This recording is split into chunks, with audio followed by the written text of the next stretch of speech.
संस्कृती प्रतिष्ठान, भारत विकास परिषद आणि अलिम्को यांच्या संयुक्त विद्यमाने आणि पुण्यनगरीचे संवेदनशील खासदार मुरलीधर अण्णा मोहोळ, केंद्रीय नागरी विमान वाहतूक आणि सहकार राज्यमंत्री यांच्या संकल्पनेतून दिव्यांग बंधू भगिनींना ई-सायकल, वॉकर, कुबडी, काठी, व्हीलचेअर व इतर साहित्यांचे रजिस्ट्रेशन करण्यात आले. दौंड तालुक्यातील दिव्यांग बंधू भगिनी जास्त संख्येने उपस्थित राहून रजिस्ट्रेशन करून घेण्यात आले.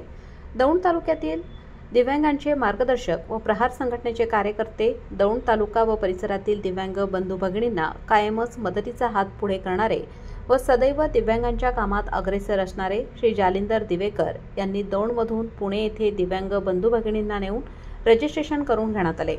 अशा या अनेक कार्यक्रमांमुळे श्री जालिंदर दिवेकर यांचे पुणे जिल्हा परिसरामध्ये चांगले नाव घेतले जाते.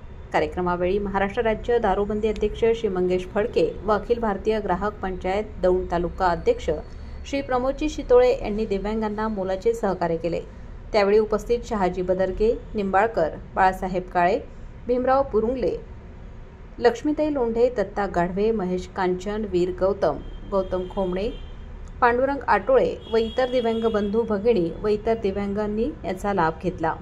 वृत्तसंकलन प्रमोद शितोळे, पुणे.